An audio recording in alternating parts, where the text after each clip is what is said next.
Assalamualaikum warahmatullahi wabarakatuh. Ketemu lagi dengan saya Nuraini Zain, NIM T 2019-1133. Nah, dalam pertemuan kali ini saya akan membahas tentang mawaris.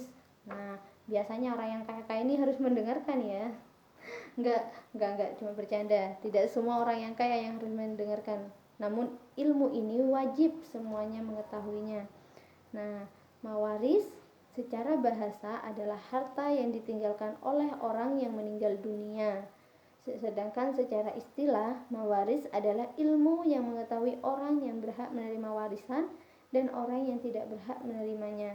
Nah, ilmu mawaris ini biasanya disebut dengan ilmu faraid. Nah, jika kita tidak memiliki ilmu faraid, bagaimana jika kita memiliki harta namun kita ingin mewariskannya? Kita tidak dapat membaginya dengan benar. Nah, yang menjadi sebab-sebab mendapatkan warisan. Jadi mendapatkan warisan itu juga memiliki sebab-sebabnya. Nah, sebab-sebab mendapatkan warisan di sini yang pertama adanya hubungan kekeluargaan. Nah, jadi kalau kita sudah memiliki hubungan kekeluargaan, maka bisa dipastikan kita mendapatkan warisan. Selanjutnya adanya hubungan perkawinan. Nah, adanya hubungan perkawinan misalkan istri atau suami, maka itu dapat memiliki warisan, mendapatkan warisan. Selanjutnya adanya kegiatan seseorang memerdekakan orang lain dari perbudakan. Adanya hubungan agama. Misalkan nih, saya hidup sendiri, namun saya sudah tidak memiliki anak, saya tidak memiliki sanak saudara, saya tidak memiliki siapa-siapa, maka saya wariskan. Saya wariskan seluruh harta saya kepada orang yang seagama dengan saya. Nah, selanjutnya di sini yang menjadi sebab-sebab penghalangnya menerima warisan. Jadi tidak semua itu bisa diterima warisannya, namun ada sebab-sebab yang menghalangkan warisan ini untuk diterimanya. Yang pertama adalah perbudakan. Jadi seorang budak tidak boleh menerima warisan. Selanjutnya adalah pembunuhan. Jadi seorang yang sudah memang tersangka melakukan pembunuhan, maka seorang tersebut tidak boleh menerima warisan. Misalkan seorang itu ingin diberi warisan, namun beliau melakukan kekerasan hingga mendapatkannya, maka hal tersebut dilakukan pembunuhan. Maka walaupun dia melakukan pembunuhan, seorang tersebut tidak pantas atau memang haram dan menjadi penghalang untuk melakukan pembunuhan tersebut. Selanjutnya adalah anak dari hasil perzinaan, kecuali dari ibunya sendiri. Nah, misalkan nauzubillah min dzalik, sebelumnya saya mengandung di luar nikah, lalu saya menikah dengan seorang laki-laki. Nah, laki-laki yang menikahi saya adalah seorang yang kaya raya.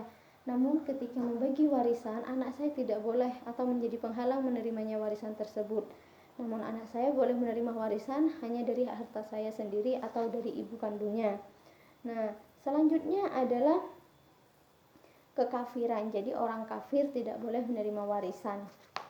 Selanjutnya adalah ahli waris dari golongan laki-laki dan perempuan. Nah, dari golongan laki-laki ini siapa saja? Yaitu anak laki-laki dari anak laki-laki. Misalkan saya nenek, saya punya anak laki-laki. Nah, anak laki-laki dari anak saya itu menjadi golongan laki-laki yang boleh menerima warisan. Yang ketiga adalah bapak. Nah,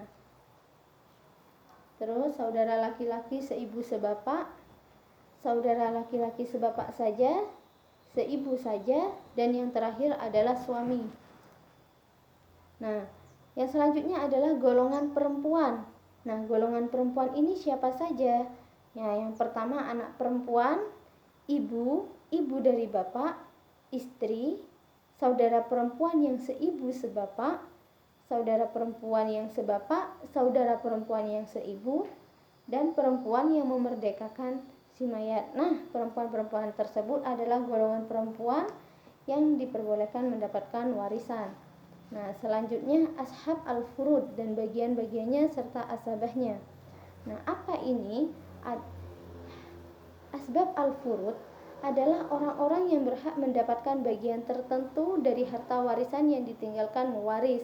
Nah, orang yang ingin mewariskan hartanya tersebut disebut mewaris. Pembagian yang ditentukan furud al-muqaddarah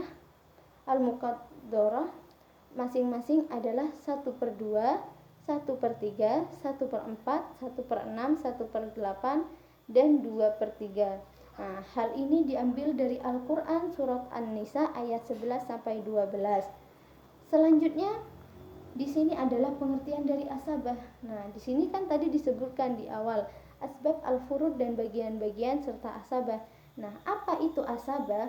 Asabah yaitu orang yang menghabiskan seluruh harta yang tertinggal dari si mayat setelah dibagi menurut bagiannya masing-masing. Nah, asabah ini terbagi menjadi dua. Yaitu asabah an-nasabiyah, dan yang kedua adalah asabah as-sababiyah. Yang pertama an-nasabiyah dan yang kedua asabah as-sababiyah. Dan yang selanjutnya, mohon maaf, salah.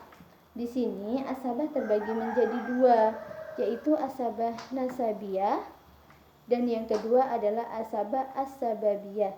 Nah, asabah nasabiyah ada 3, yaitu asabah bin nafsi atau diri kita sendiri. Yang kedua adalah asabah al-ghair. Yang terakhir adalah asabah ma'a al-ghair. Nah, selanjutnya adalah hijab. Apa itu hijab? Hijab secara bahasa memiliki arti penutup, tabir, tirai, ataupun sekat. Sedangkan secara istilah, hijab adalah ahli waris yang dapat menutup ahli waris yang lain untuk memperoleh bagian-bagian tertentu dari harta warisan. Nah, jadi hijab ini seseorang yang menjadi penutup bagi seseorang lainnya untuk mendapatkan warisan. Siapa saja? Seperti contoh, nenek dihijab oleh ibu, kakek dihijab oleh ayah, cucu dari anak laki-laki dihijab oleh anak laki-laki atau perempuan. Nah, mungkin sekian dari saya. Semoga bermanfaat. Kurang lebihnya saya mohon maaf. Wabillahi taufik wal hidayah, waridha wal inayah. Assalamualaikum warahmatullahi wabarakatuh.